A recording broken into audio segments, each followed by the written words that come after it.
જય શ્રી રામ વિદ્યાર્થી મિત્રો, સંકલનનો એક ઉપયોગ ચેપ્ટરમાં આજે એકાદ બે દાખલા બાકી રહી જશે, પણ કાલે ચેપ્ટર 100% પતી જશે. લાસ્ટ ટાઈમ આપણે આ દાખલો ગણેલો પણ વિડીયોમાં અધૂરો હશે. આજે આપણે ફરી એકવાર લઈ લઈએ. હવે આ તમારું વર્તુળ છે, જો x² + y² = a². એટલે આ વર્તુળનું પ્રમાણિત સમીકરણ કહેવાય. હું આવું લખું, x² + y² = a². તો આનું કેન્દ્ર શું થશે? 0 0. અને આની ત્રિજ્યા શું બનશે? a. તો આ જે વર્તુળ છે એની ત્રિજ્યા a છે અને કેન્દ્ર શું છે? 0 0. તો આપણે આકૃતિ બનાવીએ આ રીતે. x અક્ષ, y અક્ષ, આ વર્તુળ છે તમારું. ચલો, આ વર્તુળનું કેન્દ્ર 0 0. હવે આ ત્રિજ્યા a છે, જુઓ. એટલે ઉગમ બિંદુથી a અંતરે આવેલા આ બિંદુના એમ શું થાય? a0 થશે. હવે આ જે રેખા છે x = a/√2 છે, જુઓ. એટલે આટલું અંતર a છે, તો a ને √2 વડે ભાગવું તો આમ આવે. એટલે આ જે રેખા બનશે એ આમ બનશે. જુઓ, આ જે રેખા છે શિરોલંબ રેખા x = a/√2. આ y અક્ષનું સમીકરણ x = 0. અને અહીંયા હું એક રેખા દોરું તો આ રેખા બનશે x = a. હવે આ જે રેખા છે, આ રેખાથી બે ભાગ પડ્યા. જો એક આ ભાગ પડ્યો, આ મોટો ભાગ થયો વર્તુળનો, અને આ નાનો ભાગ થયો. તો મારે આ નાના ભાગનું ક્ષેત્રફળ શોધવાનું છે. આ રેખાથી આ વર્તુળના બે ભાગ થયા, એમાં એક ભાગ આ બન્યો અને એક ભાગ આ બન્યો, પણ આ ભાગ નાનો છે એટલે આપણે આ ભાગનું ક્ષેત્રફળ શોધવું પડશે.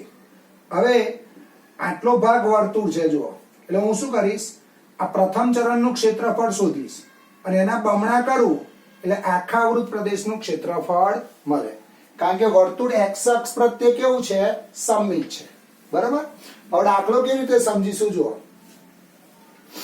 આપણે સીમાઓ x માં છે, જુઓ. એટલે સૂત્ર કરતા આ વક્રમાંથી કોને બનાવીશું? y ને બનાવીશું. તો અહીંયા હું સાઈડમાં લખું, જુઓ, x² + y² = a². તો y² = a² - x².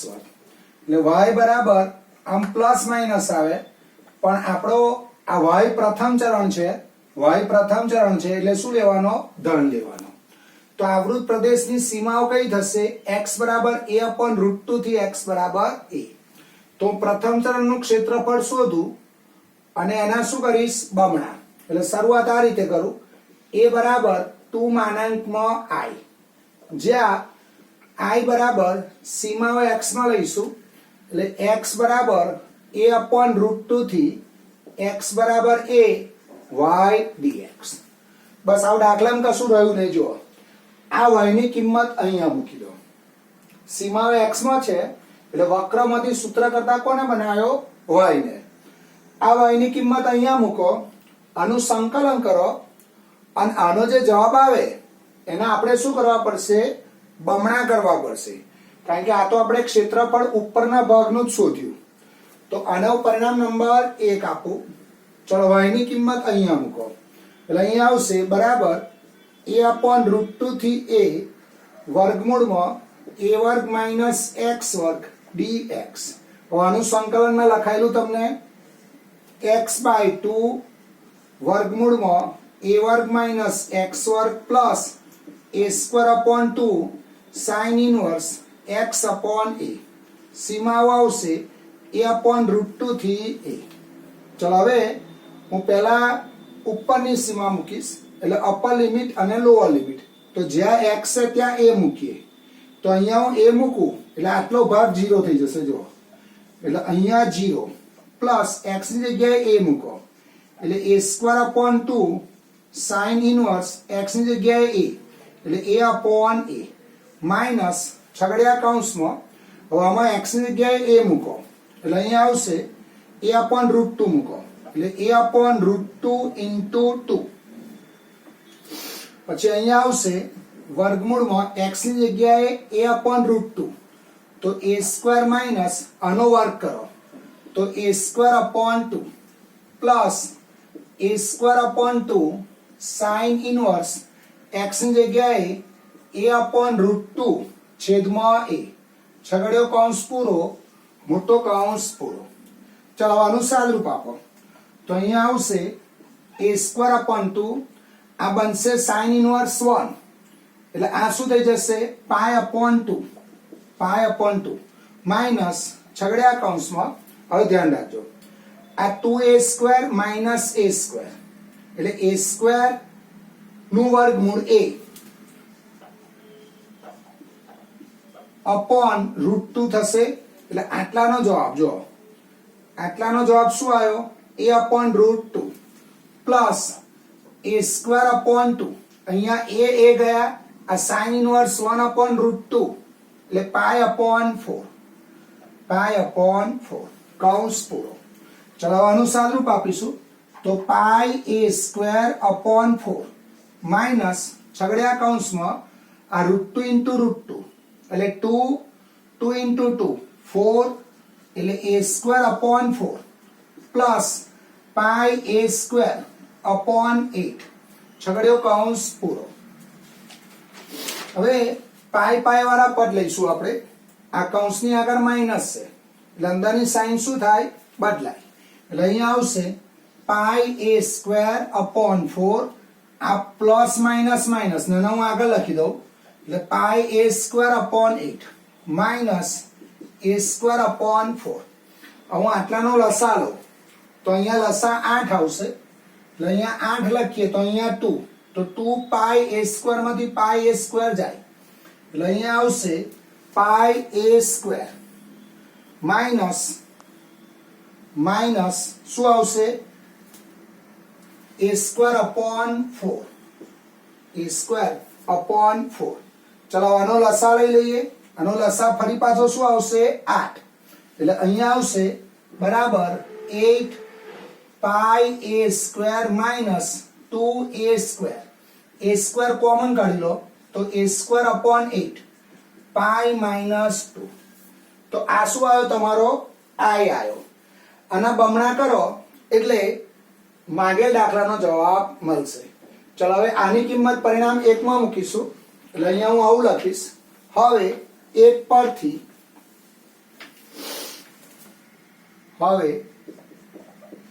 પરથી a બરાબર 2 માનાંકમાં i એટલે a બરાબર 2 માનાંકમાં આ જવાબ a²/8 π -2 કૌંસ પૂરો. ચલો હવે આ 2/8 એટલે 4 થશે આ a² પોતે ધન છે એટલે એને બહાર લખી દો તો a²/4 કૌંસમાં π -2. હવે ચોપડીમાં એને જવાબ આવો આપેલો છે આ 1/2 અંદર લઈ લીધેલા છે તો a²/2 આ જવાબ સાચો જ કહેવાય અને π/2 માઇનસ 1/2 a²/2 એટલે આ 2 ને અંદર લઈ લો એટલે π/2 માઇનસ 1 ચોરસ એકમ આ તમારો જવાબ. આ જવાબ સાચો કહેવાય. આવું લખવાનું કારણ પાઈની કિંમત આપણે 3.14 લઈએ તો એરિયા કદાપી ઋણ હોય નહીં એટલા માટે આવું કરીએ એટલે જવાબ આવશે a²/2 π/2 માઇનસ 1 ચોરસ એકમ. ચલો લાસ્ટ ટાઈમ આપણે આ દાખલો બાકી હતો એ પતી જાય છે. ચલો પછી 22 નંબરનો દાખલો. હવે ધ્યાન રાખજો 22 અને 23 બંને દાખલા IMP છે. 22 નંબરનો દાખલો અને 23 નંબરનો દાખલો બે દાખલા સરખા છે. હું એક ગણાઈશ એના જેવો જ બીજો સેમ ટુ સેમ છે. ચલો ઉદાહરણ 4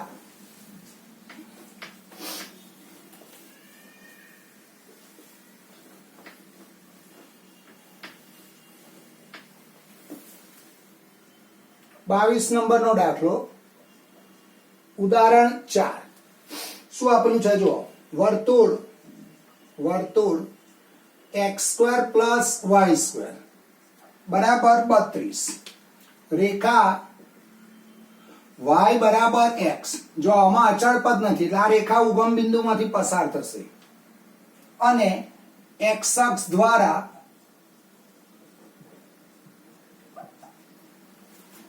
આવૃત પ્રથમ ચરણમાં આવેલ પ્રદેશનું ક્ષેત્રફળ શોધો. ચલો, બહુ સરસ દાખલો છે, ધ્યાન રાખજો. તમને અહીંયા વર્તુળ આપેલું છે x² + y² બરાબર 32. હવે જે વર્તુળ છે એને x² + y² બરાબર 32 ને હું x² + y² બરાબર r² સાથે સરખાવું. સાથે સરખાવતા r² બરાબર 32 એટલે 32 એટલે 16 ગુણ્યા 2, તો એની ત્રિજ્યા કેટલી થશે? 4√2. એટલે જે વર્તુળ છે એ વર્તુળની ત્રિજ્યા કેટલી થાય? 4√2. અને એનું કેન્દ્ર 0, 0 થશે, કારણ કે આ વર્તુળનું શું છે? પ્રમાણિત સમીકરણ. હવે આ વર્તુળની હું આકૃતિ દોરું. આ વર્તુળ છે, એમાં x અક્ષ અહીંયા આવશે, y અક્ષ. તો આ જે વર્તુળ છે એ વર્તુળ કયું બનશે? x² + y² બરાબર 32. આ એનું ઉગમ બિંદુ છે. હવે આટલું અંતર 4√2 છે. જો તો આટલું અંતર 4√2 હોય તો આ 4√2 0 લખાય. ઉગમ બિંદુથી 4√2 અંતરે આવેલા આ બિંદુના આમ શું થશે? 4√2 0. એટલે આ ત્રિજ્યા કેટલી બની? 4√2 0. હવે આ રેખા y બરાબર x એટલે એ ઉગમ બિંદુમાંથી પસાર થશે. એટલે આ જે રેખા છે એ રેખા તમારી બનશે y બરાબર x. બરાબર. હવે તમને શું કહ્યું છે? જો આ વર્તુળ, આ રેખા અને આ x અક્ષ થી આવૃત પ્રથમ ચરણનું, એટલે તમારે આટલા ભાગનું ક્ષેત્રફળ શોધવાનું છે. બરાબર. આટલા ભાગનું ક્ષેત્રફળ શોધવાનું. તો તમારે શું કરવું પડે? પહેલા આ વર્તુળ અને આ રેખાના છેદ બિંદુ શોધવા પડે. એટલે આ રેખા y બરાબર x અને આ વર્તુળ x² + y² બરાબર 32. આ બંનેના તમે છેદ બિંદુઓ શોધશો તો બંનેના છેદ બિંદુઓ શોધવા માટે આપણે શું કરવું પડે? જો x² + y² બરાબર 32 માં હું y બરાબર x મૂકી દઉં તો x² + x² બરાબર 32 એટલે 2x² બરાબર 32 એટલે x² બરાબર 16 એટલે x બરાબર ±4. તો y શું આવશે? +-4, કારણ કે y બરાબર શું છે? x. એટલે હું આવું લખું, રેખા y બરાબર x અને વર્તુળ x² + y² બરાબર 32 ના છેદ બિંદુઓ 4, 4 તથા -4 થશે. જો આ વર્તુળનો આ પ્રથમ ચરણ છે એટલે આ જે બિંદુ છે 4, 4 લેવાય, કારણ કે x અને y પહેલા ચરણમાં ધન, અને આ જે બિંદુ છે એ -4, -4 લેવાના. એટલે આ -4 આ થશે. હવે તમારે શું કરવાનું? અહીંયાથી એક શિરોલંબ રેખા દોરવાની. આમ હું અહીંયાથી એક શિરોલંબ રેખા દોરું આમ. બરાબર. તો આ જે રેખા છે એ રેખા કઈ થઈ? x બરાબર 4. આ y અક્ષનું સમીકરણ એટલે શું થાય? x બરાબર 0. એટલે હું શું કરીશ? આટલા ભાગનું ક્ષેત્રફળ શોધીશ વત્તા આટલા ભાગનું ક્ષેત્રફળ શોધીશ. બરાબર. એટલે આ ભાગ ને આ ભાગનો સરવાળો કરીશ એટલે તમને પ્રથમ ચરણમાં આવૃત પ્રદેશનું ક્ષેત્રફળ મળશે.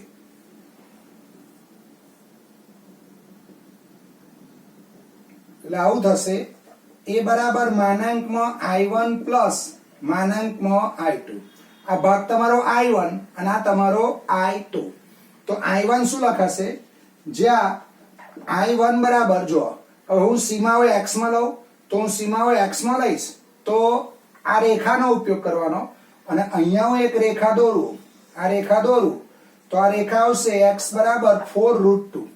તો જ્યારે આ I2 આવશે તો એમાં તમારે આ વર્તુળનો ઉપયોગ કરવો પડશે, અને I1 આવશે તો આ સીમા દ્વારા તમારે રેખાનો ઉપયોગ કરવો પડશે.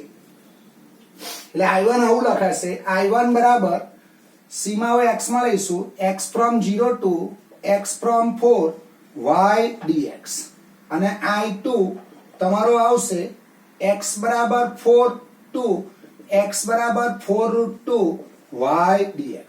પણ આમાં y બરાબર x મૂકીશું, આ સીમામાં y બરાબર હું અહીંયા x મૂકીશ, અને અહીંયા આગળ y માટે આ વર્તુળ જો આ ભાગ થવાનો ને, એટલે મારે કોનો ઉપયોગ કરવો પડે? અહીંયા આગળ વર્તુળનો ઉપયોગ કરવો પડે. એટલે અહીંયા હું y બરાબર x મૂકું તો આવું થશે 0 to 4 x dx. તો આનું સંકલન x²/2 સીમા આવશે 0 to 4. હવે અપર લિમિટ મૂકો, લોઅર લિમિટ મૂકો, તો જ્યાં x છે ત્યાં હું 4 મૂકીશ, એટલે આવું આવશે બરાબર 1/2 4 નો વર્ગ -0 એટલે 16 ભાગ્યા 2 બરાબર 8. એટલે આ બાજુનો જવાબ કેટલો આવશે? 8. હવે આ બાજુ જુઓ બરાબર 4 રૂટ 2. ચલો y એટલે આ વર્તુળ, તો અહીંયા x² + y² બરાબર 32. તો y² બરાબર 32 - x². તો y બરાબર વર્ગમૂળમાં 32 - x². તો અહીંયા આવશે 32 - x² dx. હવે આનું આપણે સંકલન આગળ કરેલું છે, તમને ખ્યાલ હોય તો.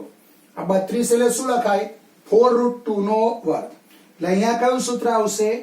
a વર્ગ - x વર્ગ વાળું સૂત્ર આવશે. તો અહીંયા a વર્ગ - x વર્ગ વાળું સૂત્ર વાપરીશું, એટલે તમને અહીંયા i2 મળશે, અને i1 i2 અહીંયા મૂકો એટલે તમને માગેલ દાખલાનો જવાબ મળે. ચલો આને પરિણામ નંબર 1 આપી દો. હવે આનું હું સાદરૂપ અહીંયા આપું છું, આપણી જોડે જગ્યા નથી. i1 કેટલો આવ્યો? 8. તો અહીંયા હું લખી દઉં i1 8. એ બરાબર -8. ચલો i2 શોધીશું. તો i2 બરાબર integration x from 4 to x from 4 root 2. ચલો 32 એટલે 4 રૂટ 2 નો વર્ગ માઇનસ x વર્ગ dx. હવે આ સૂત્ર આવશે જોવા જોઈ, વર્ગમૂળમાં a વર્ગ - x વર્ગ dx. તો x/2 વર્ગમૂળમાં a વર્ગ - x વર્ગ plus a²/2 sin inverse x/a. આ સૂત્રનો ઉપયોગ કરીશું. તો અહીંયા x એટલે x/2. હવે આપણે જેનું સંકલન કરીએ ને એ પદ લખવાનું, એટલે આ પદ લખવાનું વર્ગમૂળમાં 32 - x વર્ગ પ્લસ a². a એટલે શું છે? 4 રૂટ 2 એનો વર્ગ, એટલે અહીંયા આવશે 32/2 sin ઇનવર્સ x/a એટલે 4 રૂટ 2. સીમા આવશે 4 થી 4 રૂટ 2. ચલો આનું સાદુરૂપ આપો. હું x ની કિંમત અહીંયા 4 રૂટ 2 મૂકું, એનો વર્ગ કરું એટલે આ 32 - 32 એટલે આ 0 થઈ જશે. એટલે 0 + 16 sin ઇનવર્સ x ની કિંમત 4 રૂટ 2 / 4 રૂટ 2 છગડ્યો કૌંસ પૂરો માઇનસ. હવે જ્યાં x છે ત્યાં 4 મૂકો, એટલે 4/2 વર્ગમૂળમાં 32 - 16 4 નો વર્ગ 16 પ્લસ 16 32/2 એટલે 16 sin ઇનવર્સ x ની કિંમત 4 મૂકો, એટલે અહીંયા આવશે 1/√2. હવાનું સાદુરૂપ આપો એટલે 16 sin ઇનવર્સ 1 માઇનસ 4/2 એટલે અહીંયા છગડ્યા કૌંસમાં 2 16 નું વર્ગમૂળ 4 into 4 પ્લસ 16 π/4 છગડ્યો કૌંસ પૂરો, એટલે 16 into π/2 sin ઇનવર્સ 1 π/2 4 દુ 8 -8 -4π. તો અહીંયા આવશે 8π - 4π -8 એટલે 4π -8. એટલે આ જવાબ શું આવ્યો? 4π -8. હવે અહીંયા મૂકી દઈએ આપણે બરાબર 4π -8. ચલો હવે આ 8 ઉડી જશે, જોવા જોઈએ. i2 શું આયા? 4π -8 એટલે આ તો ધન જ છે. હવે અહીંયા કિંમતો મૂકી દો એટલે a બરાબર 4π પ્લસ i1 નો જવાબ શું આવ્યો? સોરી i1 નો જવાબ 8 આવ્યો, એટલે 8 + 4π - 8 તો અહીંયા આવશે 8 ઉડી જશે એટલે 4 પાઈ ચોરસ એકમ. આ તમારો જવાબ થશે. બરાબર. ચલો પછી એના પછીનો દાખલો 23 નંબરનો દાખલો એના જેવો જ છે, સેમ હોમવર્કમાં આવશે. 23 નંબરનો દાખલો એ આવશે 8.1 નો દાખલા નંબર 6. એ હોમવર્કમાં આવશે. 23 નંબરનો દાખલો 8.1 નો દાખલા નંબર 6 હોમવર્કમાં આવશે. ચલો હવે ગ્રાફ આવશે. હવે ગ્રાફ પરના દાખલા આવશે. ચલો આપણે 11મા ધોરણમાં સાઇન અને કોસના ગ્રાફ શીખેલા, ધ્યાન રાખજો. હવે આના પરથી લગભગ 4 કે 5 દાખલા આવશે. y બરાબર sin x નો ગ્રાફ. હવે આપણું આ એકમ વર્તુળ છે, તો આ એકમ વર્તુળમાં અહીંયા આવશે x અક્ષ, અહીંયા આવશે y અક્ષ. બરાબર. ચલો અહીંયા 1 0, અહીંયા -1 0, અહીંયા આવશે 0 1 અને અહીંયા આવશે 0 -1. CS CS CS CS 0 π/2 પાઈ 3 π/2 અને અહીંયા શું આવશે 2 પાઈ. બરાબર. હવે સાઈન નો ગ્રાફ દોરવો હોય તો અહીંયા x અને અહીંયા આવશે y બરાબર sin x. ચલો હવે ગ્રાફ દોરવાનો આપણે. સાઈન નો ગ્રાફ 11મા ધોરણમાં મેં તમને શીખવાડેલો. ચલો 0 π/2 પાઈ 3 π/2 અને 2 પાઈ. બરાબર. આ એ રીતે આ બાજુ માઇનસમાં આવશે, આ બાજુ માઇનસ બિંદુ આવશે એટલે અહીંયા આવશે -π/2 -પાઈ -3 π/2 અને -2 પાઈ. હવે x ની કિંમત 0 મૂકો તો sin 0 0, પછી π/2 મૂકો તો sin π/2 1, sin π 0, sin 3 π/2 -1 અને sin 2 પાઈ 0. પછી sin of -π/2 એટલે sin પોતે અયુગ્મ વિધેય છે એટલે આવું થાય. જો sin of -π/2 એટલે આ માઈનસ બહાર નીકળી જાય એટલે -sin π/2 -1 એટલે આ -1 0, આ આવશે 1 અને અહીંયા આવશે 0. આ સમજવા માટે છે. હવે સાઈન નો ગ્રાફ